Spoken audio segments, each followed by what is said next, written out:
Welcome back to Thoughts on Change. So, in the last episode, we talked about credibility and integrity, about walking the talk and what happens when our words and actions don't line up. And today, I want to talk to you about something even harder to see, but just as powerful: intent.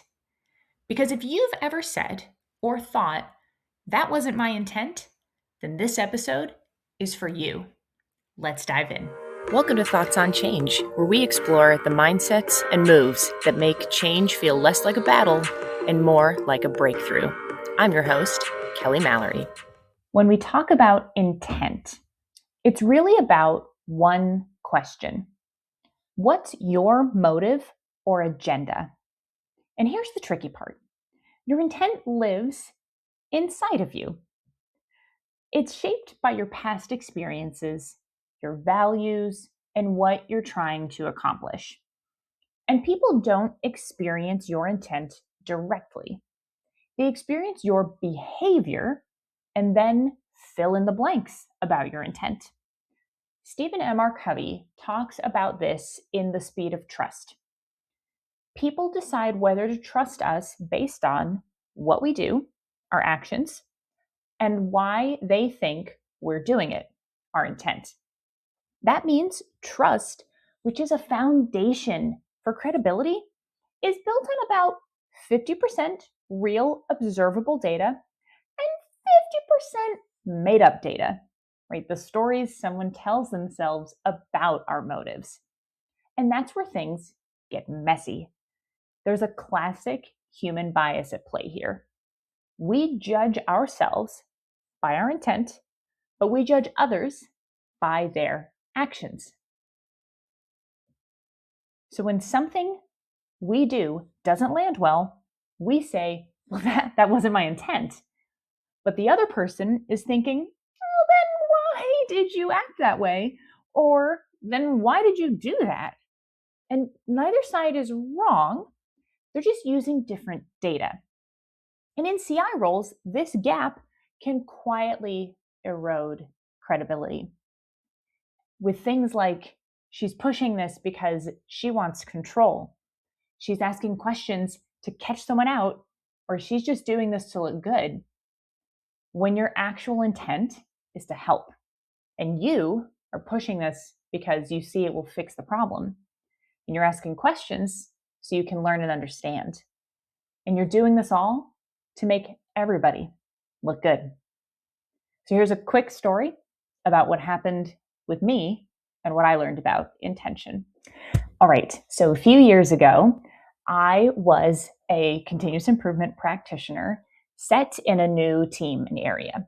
And my first objective that I was given was to go help this team who was in back order with the customer and generally couldn't figure out why and where the problem was.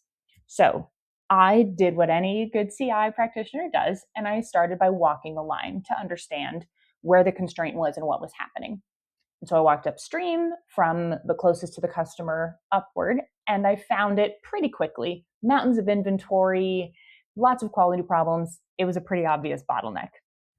And so I looked at that process, and I went to observe it and talk with some of the people running the machines, the supervisor in charge, and the team leader.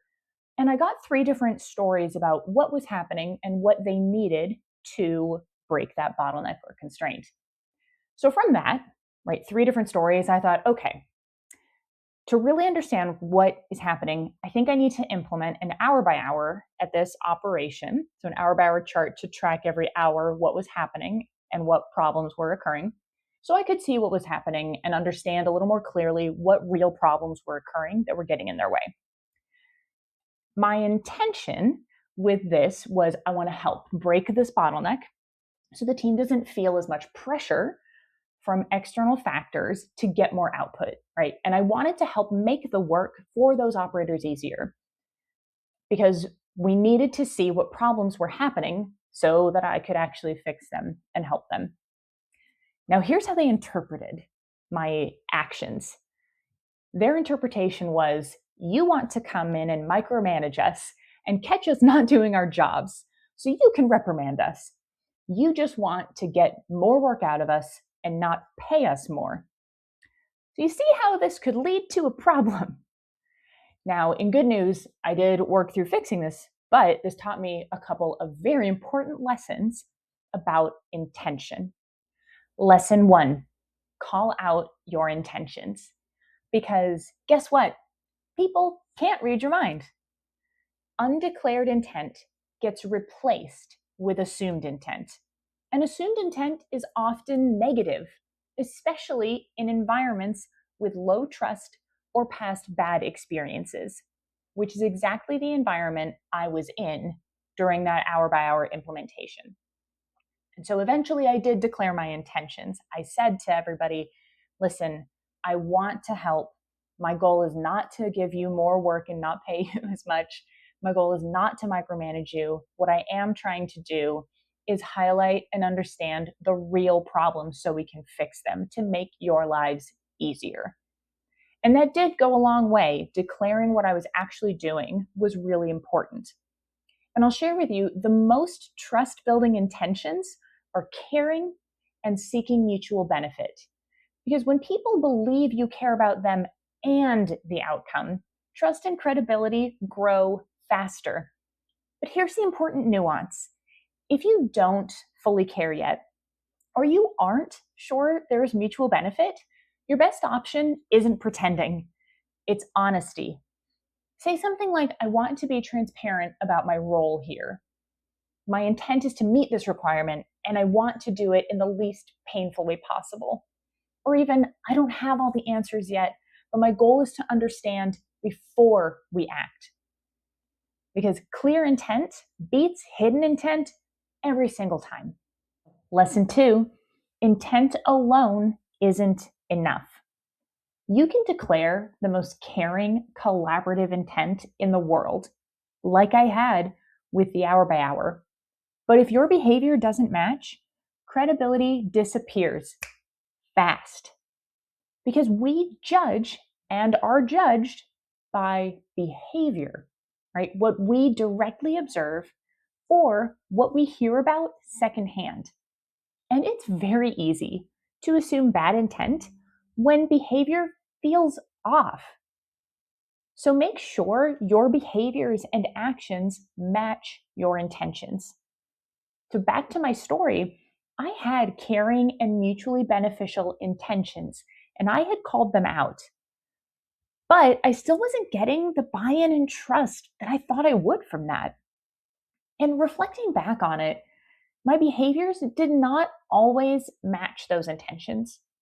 The tone I had when I asked the operators what was happening was sometimes accusatory, not curious and caring.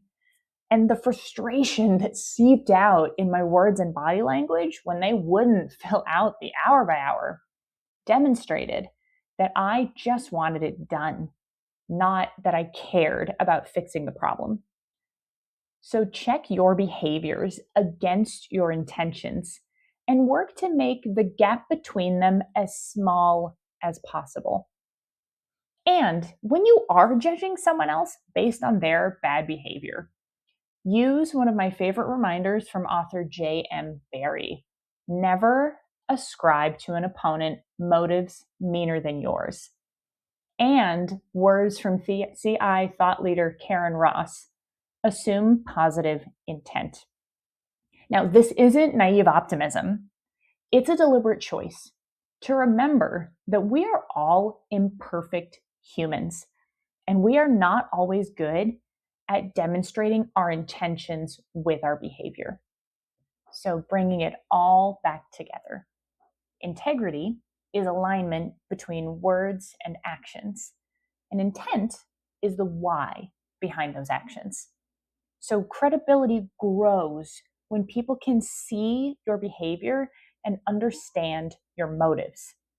And when intent is clear and behavior reinforces it, trust accelerates. But when intent is hidden or inconsistent, even good actions get questioned. All right, so here's what you can practice this next week.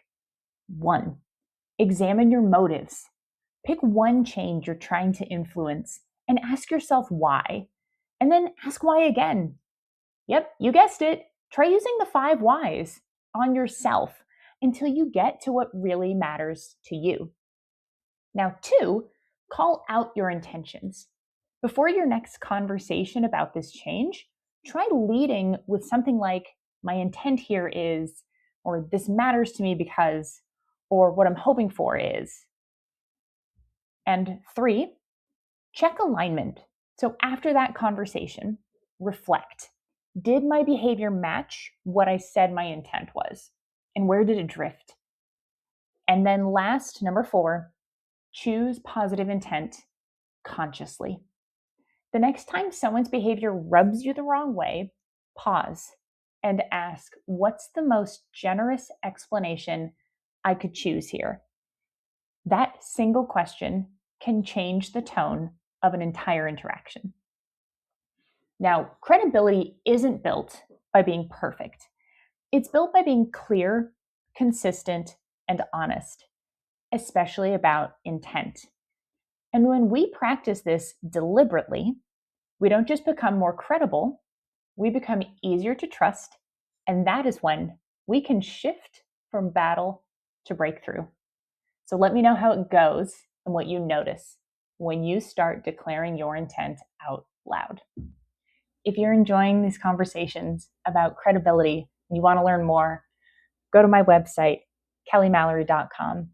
And if you're interested in learning more about how I help women in CI build credibility and confidence, also visit the website or send me an email at kelly@kellymallory.com. I'd love to help you in any way I can. All right. Thanks for tuning in. Here's to less battle and more breakthrough, one mindset shift at a time. Thanks for watching.